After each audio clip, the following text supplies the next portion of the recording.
हरियाणा में पंचायती चुनाव का अगर देखा जाए तो सरगर्मी जोरों पे है और जितने भी कैंडिडेट हैं, प्रत्याशी हैं, वो तैयारी में लगे हुए हैं। लेकिन इसी बीच में अगर हम बात करें फरीदाबाद में चुनाव जो है, पंचायती चुनाव इस टाइम बड़े संशय में है, क्योंकि यहाँ नगर निगम अपने जद में लेने के जुगाड़ में है कि कुछ गाँव को अपने जद में ले ले। इसके बीच में 26 गाँव, फिर 31 गाँव, कुछ इस तरीके से चल रहे हैं अभी विवाद। इसी बीच में जो कैंडिडेट हैं, जो सरपंच की तैयारी कर रहे हैं, चुनाव के लिए तैयारी कर रहे हैं, वो लगातार अपने अपने तरीके से चुनाव की तैयारी में हैं। और बात करा जाए कि किस तरीके से जो सरपंच के उम्मीदवार हैं, जो कैंडिडेट हैं, वो किस तरीके से लोगों के बीच में जाके अपने फेवर में वोट करने के लिए लोगों को एक से एक अपने लुभावने स्कीम बता रहे हैं।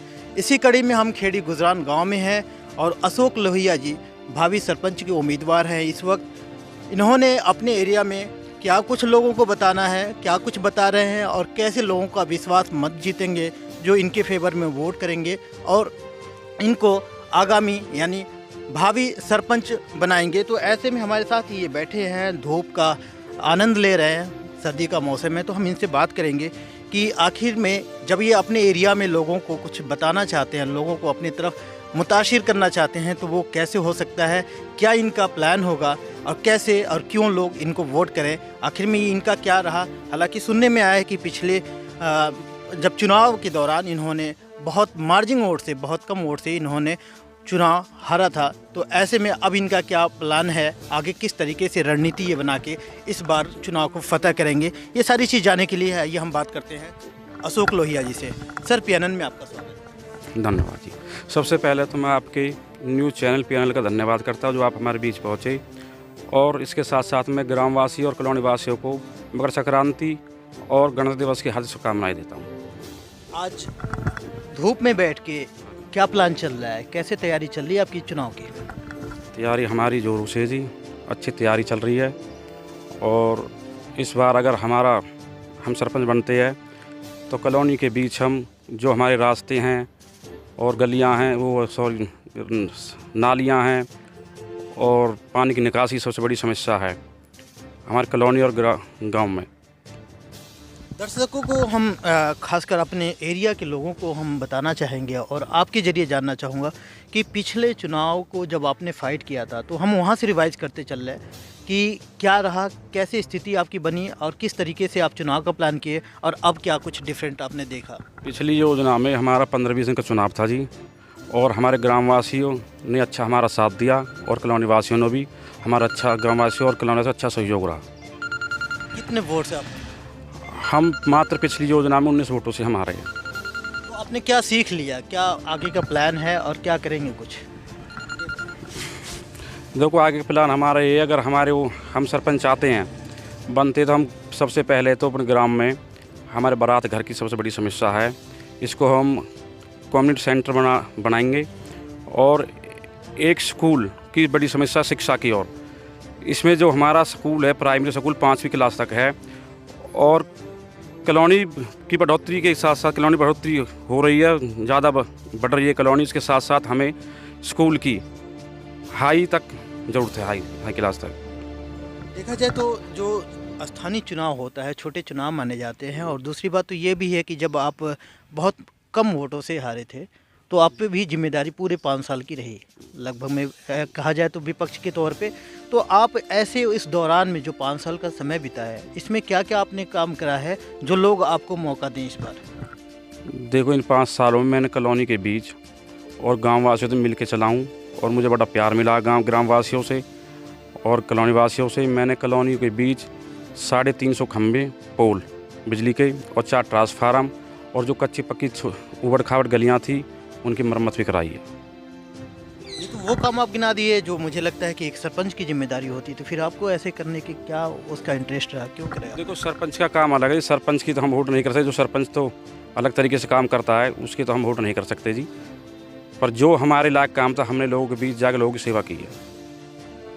आपकी पॉपुलैरिटी अगर इस तरीके से बने और लोगों में जो एक तरीके से सोच बने, इमेज बने, तो वो किस तरीके से बनाएंगे? लोगों के बीच में अगर जा रहे हैं तो आपको वोट क्यों करें लोग? ऐसा लोगों की हमसे जो भी लोगों की समस्या है उस समस्या का हम समाधान करेंगे और लोगों को कॉलोनी के विकास और गांव की तरक्की। जितना हम ज़्यादा काम उस ज़्यादा काम करेंगे लोगों का। एरिया की मेजर प्रॉब्लम हमें बताइए, जो एरिया में आप रहते हैं और यहाँ के लोगों के बीच में रहना है, जो आपके अपने लोकल लोग हैं, उनकी मेजर समस्या क्या है जिनको आप प्राथमिकता से लेके काम करेंगे अगर सरपंच बन जाते हैं तो? अगर हम सरपंच बन जाते सबसे पहले तो ग्राम लेके चलते, ग्राम को लेके चलते हैं। वो मैंने थोड़ी देर पहले आपको बताया कि सबसे बड़ी समस्या हमारे ग्राम में बारात घर की है। बारात घर का सुधार करेंगे, उसको बड़ा समुदायिक भवन और बनाएंगे और अच्छी तरीके से कल को गांववासी या और भी कोई गरीब आदमी या कॉलोनी वासी इसमें अपनी छोटा मोटा प्रोग्राम जो भी शादी है कर सके तरीके से। स्कूल 5वीं क्लास तक है, मेरी प्राथमिकता है कि इसको मैं 12वीं क्लास तक करवाऊं। और स्कूल के साथ साथ हमारे 45 साल से हमारे बीच रह रहे हमारे गरीब रेखा के हमारे नाथ बोलते सपेरे और हमारे पंडित जी और नाई और भगत जी कुम्हार रहते हैं, उनके अभी कच्चे मकान हैं। उन मकानों को पक्का कराने की मेरी कोशिश रहेगी। और उसके साथ साथ उनके लिए परिवार में बढ़ोतरी हो रही है, उनके लिए ज़मीन कम पड़ रही है, उनके लिए 100-100 गज के प्लॉट अलॉट कराना और इनकी पक्कियाँ रजिस्ट्री कराना। ये मेरी अभी तक जिस तरीके से आपने बताया कि अंडर बिलो पॉवर्टी लेवल, यानी कि जो छोटे तबके के लोग हैं उनके लिए आपके वहाँ ये इंतज़ाम आपने बताया कि 100 गज की वो प्लाट या फिर इस तरीके से। लेकिन बात है सर कि जो हम बात करें यूथ को लेके, महिलाओं को लेके या फिर जो सीनियर सिटीजन होते हैं, इनके लिए आपके पास क्या एजेंडा होगा, इनके लिए क्या करने वाले हो? देखो यूथ के लिए तो मेरी अपनी जो सोच है, गांव के और कॉलोनी के बच्चे जो बाहर जिम के लिए जाते हैं, सबसे पहले तो मेरी जिम का सबसे बड़ा वो रहेगा कि एक गांव में अपनी एक जिम हो और बच्चे बाहर ना जा पाए, बच्चे अपना सारा व्यवस्था गांव के अंदर ही हो जाए जिम में। और महिलाओं के लिए सबसे बड़ी तो मेरी डिस्पेंसरी, गांव के अंदर डिस्पेंसरी की सबसे बड़ी समस्या है। एक कोई दिक्कत कोई परेशानी महिला या लोगों छोटे बड़े या बच्चों में आ जाती है तो हमको बाहर जाना पड़ता है, बी के हॉस्पिटल जाना पड़ता है, जो तब कि यहाँ से काफ़ी दूर पड़ता है, उसमें समस्या काफ़ी बढ़ जाती है बीच में।